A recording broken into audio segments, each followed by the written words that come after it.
Hi, I'm Maddy from Horsemart.co.uk, and today we're here at Lancing Equestrian and we are trying something completely new. I'm having a go at Horseball. Let's go check it out.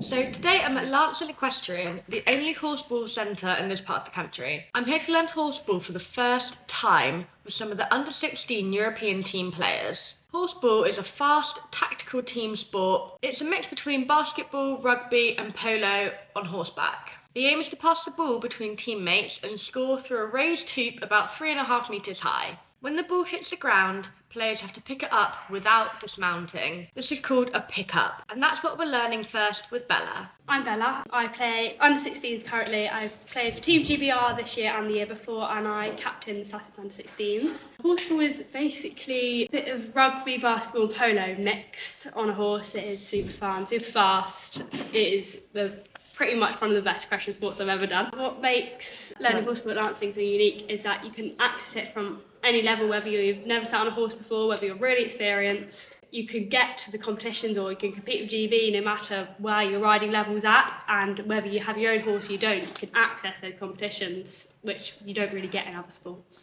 So this is what we call our pick-up horse, where you can learn how to pick up on when you're not on a horse which moves. To complete the pick-up, we have a pick-up strap on the stirrups here that connects either side, and obviously this horse doesn't have a head, but you would have a martingale, and we replicated the loop, so you put it through the loop so the pick-up strap can't go any further back than that pretty much. It keeps it more secure and it allows you to be more secure in your seat. This is what you would do in a game when the ball hits the floor. You'll see here that I have my feet pretty far down in my stirrups because unlike in normal riding, you don't want to lose your stirrup. The trick is you want to turn your feet out so your foot's right out, and then lift your knee up so your knee's on top of the saddle. And then you'd have a breastplate or something you can hold on to here, and then you lean forward, lean down, and the ball's there. So that's what we call the forward pickup, because you're leaning forward as you go down with your horse. We also have the backwards pickup, which you would do if you miss the forward pickup. So if you go down to the ball here and you miss it, but you can still going, you can let go and lean back. You can reach the ball that way instead. Talking while doing a backward pickup is not for the weak, Jesus. God, I haven't ridden a horse in a while, guys. Let's just say that. So we go down on that side first, twist your foot out, Yeah. and then hold on with that hand. Then what you want to do is you want to slide off, so you're sat on the side of the saddle and your knees on the top, or your knees as close to the top as it can be. Yeah, like that. Like that? And then you want to just lean down, grab it, and then put your weight on that so it comes up. I'm actually impressed with myself. That was good. But when you treat it like you're getting on from the floor and you put your weight in that stirrup, it's so easy. It's the people that when they sometimes get a bit confused and before they come up they twist and try and pull themselves up when it starts going wrong. Because if you almost pretend you're just getting on like that, it's so easy. Okay. We'll try it on the other side? Yeah, try the other side. So exact same movement the other way around. Yeah, knee up like that. And then knee up on the top. Like that. Yeah. You've got it. Got it. You want to have a go at a backwards one? Have a go at a backwards one. Why not? Right, you go down normally, and then you want to start leaning backwards towards the ball. You might not even have to go because you get one round the way. Like that? Yeah, perfect. To get back up. The backwards one's a bit harder to get up because rather than being on the side, you're backwards. You have to core and then click. Yeah, you've got to have good core strength. Oh, thanks, that was good. That was good. It's got to have good core strength, but that was fun. Not as scary as I thought it was going to be.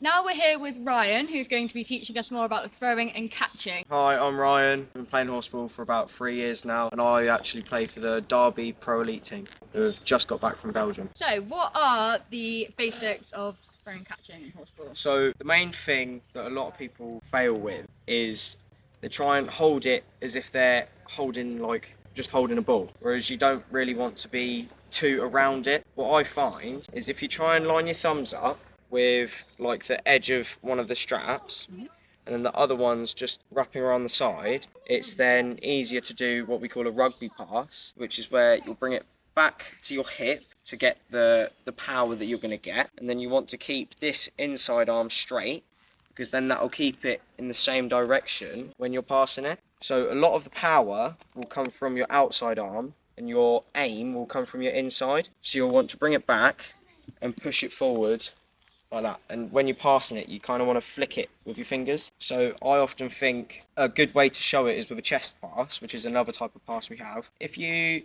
ever wash your hands and there's no hand dryer or paper towels, you always shake your fingers. So a good way to think of it is to get the finger flick that we call it. You literally just want to shake your fingers, because if you just try and push it with your arms, it won't go very far. Whereas if you flick it with your fingers, you have to put way less power with your arms and it will still go further. So you literally want to have them sort of on the back like that, so they're behind it, and then push in up like that.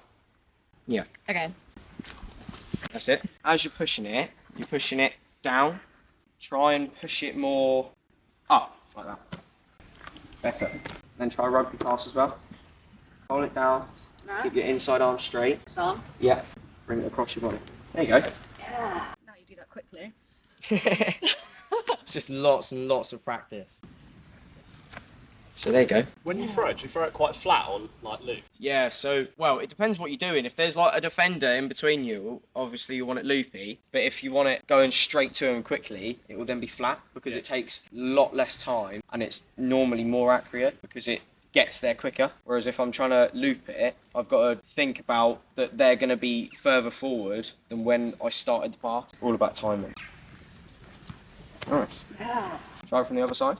It'll feel a bit more alien that way as well. I don't be hard to do it this way. Oh, that was so much work. That's it. Try not to go like you're very twisting with your Very hips. twisting. If Don't you try twist. and because I'm going to be on a horse and not be able to yeah, twist. so if you try and keep it down and then literally push forward instead of trying to come around, that's it. When you're holding it down by the side, hold it with it open like that already. So have it more that way. That way. And then when you Okay. come in, Like you want to that. finish like that. Okay. Oh, you know what? I'm getting better. Yeah, 1,000,000%. Wow, that was good. I feel like you learnt a lot, Maddy. I feel like I learnt a lot. Yeah, it was so much harder from this side because that's my non-dominant side. It often is. But they just practice. The more you do it, the better you're going to be.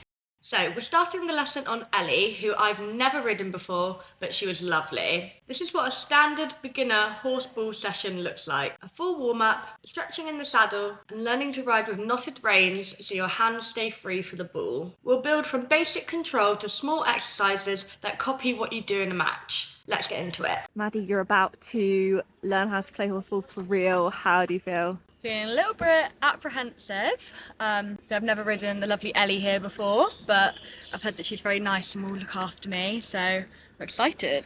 It's going to feel a bit alien. Yeah, You can't move your feet as much as you used to. strap. So when we run a horseball session, it doesn't start necessarily like a generic riding lesson, but really important because you're going to be using your bodies that we do our stretches. So from the front, we're just going to run some stretches. Everyone, if you just knot your reins nice and high up the pony's neck so that they don't fall down to the floor. And if you can, get up in your saddle, squeezing your knees into that saddle and pushing your feet outwards against your strap will help you balance. When we're playing horseball, we ride with the reins knotted, so it's kind of polo steering. So your horse forward, hands forward, body forward, sitting up means slow down, leaning back and touching the rein means stop, hand across, left, right, yeah? Ponies know what they're doing, even if you don't, so don't panic.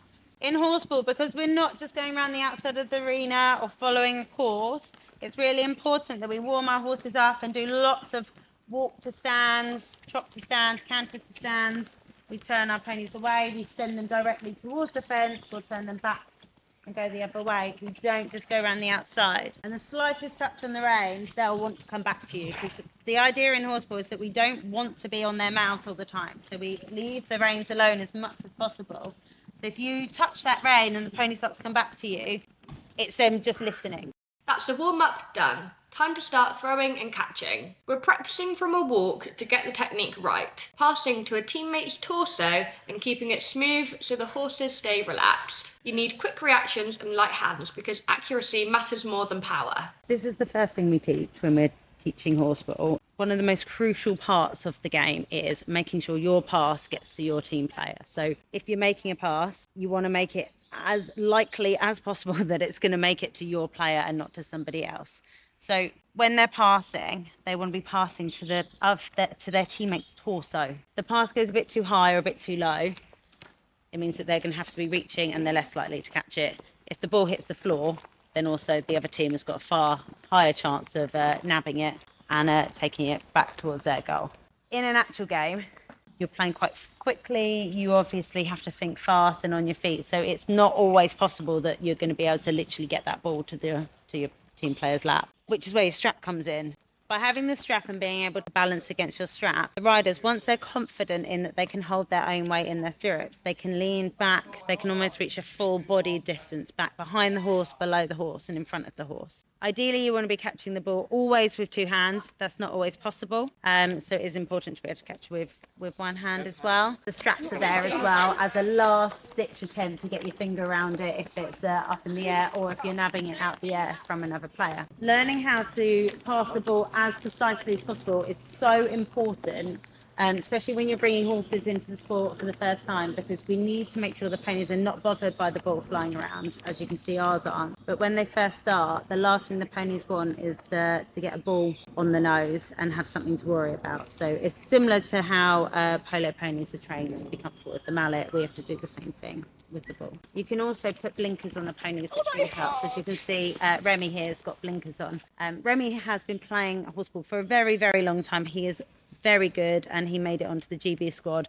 However, he is that personality that sometimes forgets he's ever seen a horseball ball in his life. He also would like to spook at his own shadow, so the blinkers are really, really helpful for him. Next, we're trying a pickup on the horse. The strap that links the stirrups keeps your legs stable so you can lean down without losing balance. It's the same move Bella showed me earlier, but now on the move. Once that feels comfortable, we can try a few more drills before heading into goal practice. Not fast. You're going to do the move quite quickly, and like I said, it's more important that you're coming up as quick than going down. Really helpful. Yes! And she kicked it. Yeah. Well done. Nice. Yes. Oh. Now we're working on scoring, and spoiler, I actually managed my first goal. Oh, yes.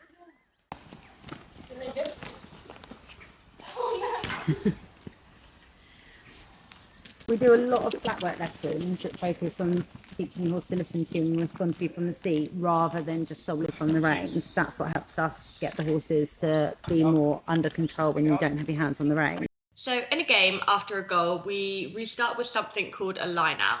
Two lines of riders face each other and the ball is thrown in between them from the sideline. Both teams try to tip or catch it to gain possession. It's how the play restarts fairly and keeps the pace up. And then, so when I whistle, Bella's going to throw in, and it's between you two. You're going to want to stand up and jump and hit it to your side. Nice. Nice. Throwing into first is what you'll always want to do because it's easier on the thrower in. But if, say, you cantered forward and Jessie was on you the whole time and wasn't giving you a break, so Bella couldn't get you that ball, it would then be up to her to throw it to the back, which is then pretty much the same thing, just further back, so it's harder for them to throw that far. Right, now we've learned all the basics, we're going to finish with a quick mini match. First to 2 goals wins. We're going to keep it simple with quick passes, clean pickups and a lot of teamwork. Let's see how it goes. So normally a player, you'd have to pass between 3 different players before you're allowed to shoot, but obviously in this situation we will let them just pass between the 2 of them. So teams are allowed to defend each other. You have to defend each other on a 90-degree angle. As you can see there, now Bella's intercepted the ball. So Ryan is allowed to try and get that ball from Bella, but he is not allowed to ride his horse into Bella or reverse his horse into Bella. Bella now needs to make 3 passes before they can go to goal, and now they're allowed to ride them out and away from the goal. So the ball has to be picked up in the direction of play. So if the ball gets dropped on the way to goal, it has to be picked up on the way to goal until all the horses are past it, and then it can be picked up in the other direction. That's purely for safety. We don't want any horses running into each other. We also have a priority of pickup. So if you're the first one in front of that ball, you have priority of picking it up, and the person in front of you or around you has to make space for you to do that. And that is 1-0 to the girls. So then we'll get our 3 passes, so that's 1, 2, 6. Right, first for 2. So we just had a goal, so onto another line out, and this time we're doing something called a special. And a special is a planned version of the line out. Before the throw, the team calls a setup, front, middle or back, so everyone knows where the ball's going. It's a way to keep possession and move straight into attack. Maddy, it's yours. Go on, Maddy, it's yours. Yes. Go on, shoot. Yeah. And you guys did. How was it, Maddy? That was good. Did you have fun? Yeah, I felt like almost harder is like actually controlling the horse while you're like playing rather than like throwing and catching and everything. I think what happens is you get so focused on the ball that you forget that you've got to steer so much Yeah. with your legs and your body. Yeah. So you'll be, looking at the goal, and if you haven't told your horse which way to go, they might go left when you really would like them to go right. Oh, but that was really fun. I can see why people like so much fun. It's been a really, really nice thing to bring into the riding school. But, for example, we've got Jessie here. Jessie started in the riding school about a year ago. She came in at sort of beginner canter level. She did a have a go horseball day. After doing a lot of netball, she was getting goals left, right, and centre. Her steering and her balance was a little bit off. But actually, with the support of our coaches, the fact that she's joined a team, and Jessie managed to get selected for the GB team this year. Oh, that's She doesn't have her own amazing. horse. That's so good. Thank you so much. That was so much fun. Thank you, Ellie, You're very welcome. for looking after me. And I'm so surprised that I managed to do the pickup. I was really worried And that really I well. wouldn't be able to do Well, it. I think you've just been recruited, so I think the scoring can definitely do some work. But you scored the winning goal. So you lot can hang your heads in shame. thanks so much, Lancing Equestrian, for having us today. Make sure you follow them on Instagram and Facebook to stay up to date with all of their lessons, camps, and everything horseball. Make sure you follow Horsemart on Facebook, Instagram, TikTok, and YouTube for more horsey content and behind the scenes. What sport do you think we should try next? Let us know in the comments.